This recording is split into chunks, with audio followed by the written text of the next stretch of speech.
Hey, how's it going, good people? Today on the agenda, I'm going to build a script that makes sure that my Docker containers are actually running. Hey, my name is Kenny and I run Robinson Handy and Technology Services based in Montgomery, Alabama. I went to go check the instances or check my Home Assistant instance, and it did not come up. And I was trying to figure out, well, what is going on with it? And I did a reboot of the computer that the Docker container that has my Home Assistant instance was on maybe a few days ago. And I thought I had set it to be a system daemon, or daemon, depending on who you are. But for whatever reason, it didn't start up the way it should have started up. And so I want to create a shell script that will check to make sure that Home Assistant as well as Plex, because I have both of these running on the same machine, are running in their respective Docker containers. All right, so as you see, I pulled up the machine that I use to run my Home Assistant as well as Plex instances via Docker. And initially when I ran it, as you see here, the commands or the app, those containers were not running. And I had to figure out, I was like, well, what happened? And they exited 6 and 7 days ago, which is roughly the probably the last time I actually rebooted this machine. I could be wrong though. And so I went ahead and started each of those instances, and as you see, they did eventually come up and were online. All right, so what I want to do now is to create a shell script that will check these instances to make sure that they are running, and if they are not running, then to go ahead and start them up. And let's see. All right, so we're going to touch and do we'll call it Docker monitor monitor.sh. All right, and we'll open nano. And so what this will do is that it will, let's see, bin bash. All right, so the thought that I have in mind is that I create this script that will monitor the instances to see if they are up, or the containers. And if they are not up, then this script will run the command to start them up. And this script will run via a cron job. So maybe every 5 minutes or so, it will check to see if they're running. And if they are not running, then it will start them. All right, so that's the general gist of what this script will do. All right, so I need a few things here. So let's exit, because I think I may actually want to do this with VI. All right, so bin bash. All right. So Docker, so we need to find out the exact location of Docker. So do which Docker. All right, so all right, I'm going to create a variable. So Docker is equal to user bin Docker. And then let's see, Docker ps-a.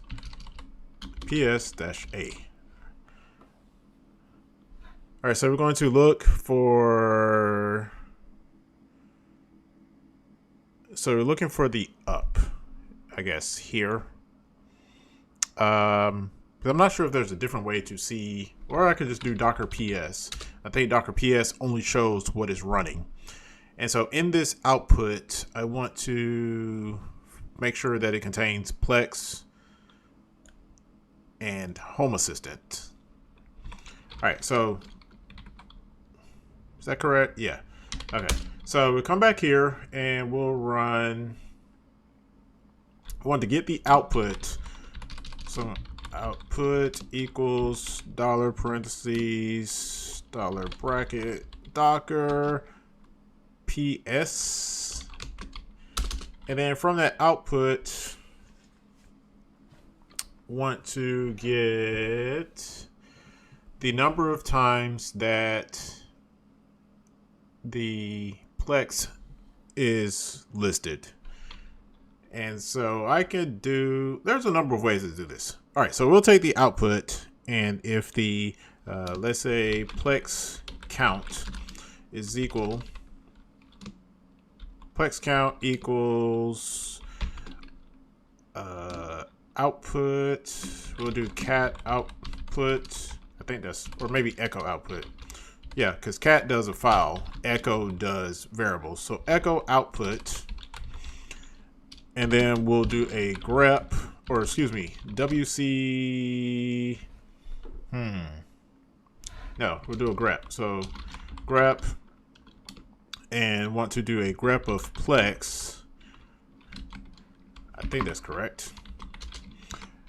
All right, so then let's come back. So I want to do, let's try this, because what I want to try to do is to use the exit code from grep to make a determination of whether that particular container is working.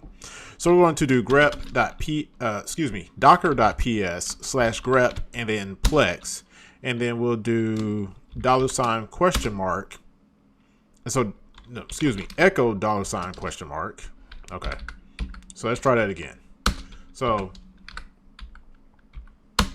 grep px, and then we'll do echo $? And that returns 0. Now, let me explain this a little bit. So when you do grep, you can look at the exit code, or you can look at the number of lines returned to determine whether the thing that you're looking for is there. The exit code for grep is weird how it works, but if it finds the text that you're looking for, it returns a exit code of 0. As you see, that's what this is right here. Now, if I do, let's say, grep money, there's nothing there. And so when I go do echo $? I get a 1. That 1 means that the item or text that you were looking for was not found.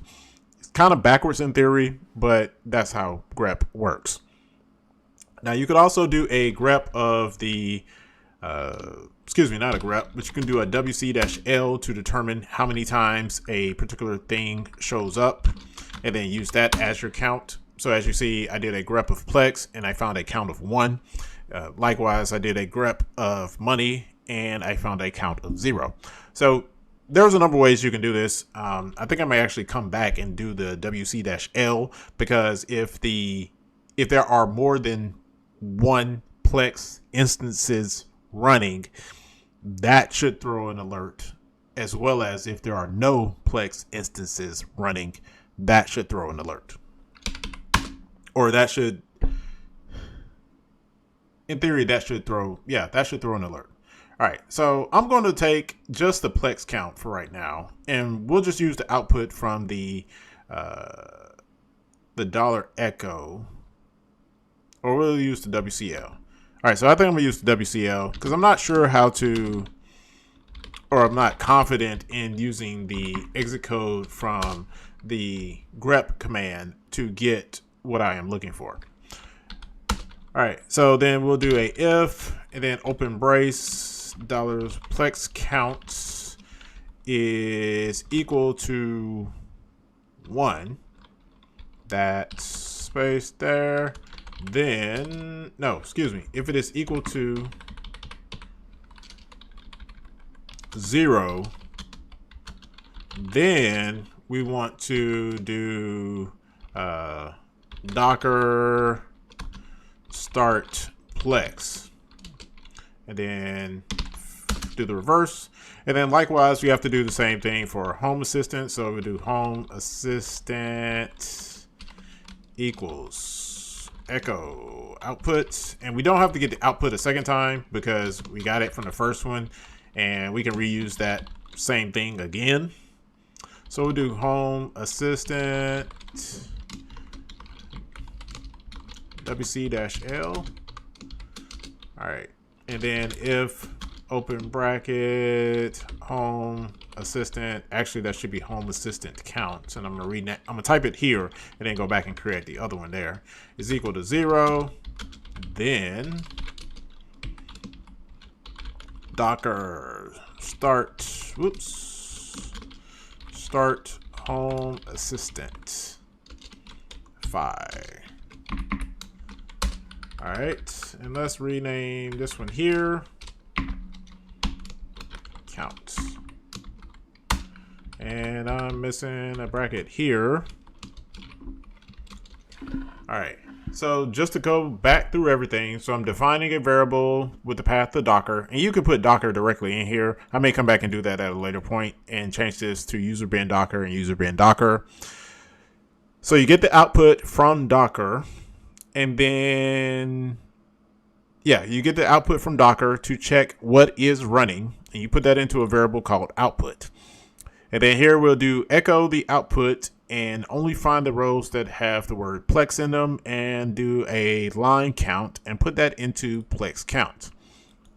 If Plex count with the missing brace at the end is equal to 0, there we go, is equal to 0, then we want to start Plex. And likewise, you do the same thing for Home Assistant. You get the count from the WC command, and if that is equal to 0, then you want to start Home Assistant.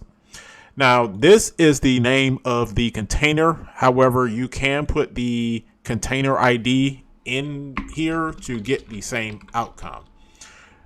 Now, what is the container ID? So let me show you. The container ID is this unique identifier here in the first column. And you can put that in there and it will do the same thing as if you put the name, which is all the way here at the end, in that same command. All right, now I need to, let's do ls and Docker monitor. I think I actually want to move this to a different directory, but yeah, so I'm going to make a directory mkdir scripts, and then move Docker to scripts, go into scripts, and we're going to do, let's check the permissions. All right, so we need to chmod 755 Docker monitor and confirm that everything is changed. All right, and so actually it probably should be 754. Oh well, we'll do 755 now because I guess it's okay for it to be publicly executable. Anybody can read it, but only the owner should be able to modify it. All right, next we'll go to, we'll do pwd, and did I, let's see, jobs. All right, fg, yep, I know it's not there because I moved the file. All right, so let's do a cron tab -e, and I want this job to run, let's do */15. So once every 15 minutes, I want this job to run. *****, and we'll do the path to the script. imadmin scripts Docker. I forgot what I named it. Docker monitor sh, and it takes no arguments. If you want to log the output of your script, you can do something similar to like what I have here, where you're redirecting the standard output, the standard error into the standard output, and then that standard output goes into the single log file. However, I'm not going to do that right now. If I choose to do that in the future, I will, but right now I think it's fine without logging the output. In the worst case scenario, you could actually log it to dev/null, /dev/null, which basically means you're not logging it to anything and it is discarded as it writes that output to the console that doesn't exist. All right, so we're going to save that, and so that's a new cron tab. All right, we'll do ls. Actually, I probably need to go back and change it just for the sake of testing it in this video. So let me go back and change it, and I'm going to set this to run every minute, and then I'm going to go and shut down one of my containers. All right, Docker ps. All right, so let's do Docker shutdown Plex block stop. Ooh, Plex. Is that correct? Yeah. All right, so it's now stopping the Plex server, and it may or may not stop it before the script runs again. Probably should have left it. Okay, Docker ps. All right, so as we see right now, it is not the Plex server container is not running. The cron job should be kicking off here shortly. So let's do a date. It is 12:54:49, And what should happen is this container should start running here shortly. And so let's do date again. Let's check. All right, so we are in the new minute. Do Docker PS. And as we see, our script did work. It started up the Plex instance, as you see right here. Now, if you have multiple containers, you could put all of those in that file. But I only have these 2 containers as it currently stands. So these are the only 2 things that I'll be doing like this for the time being.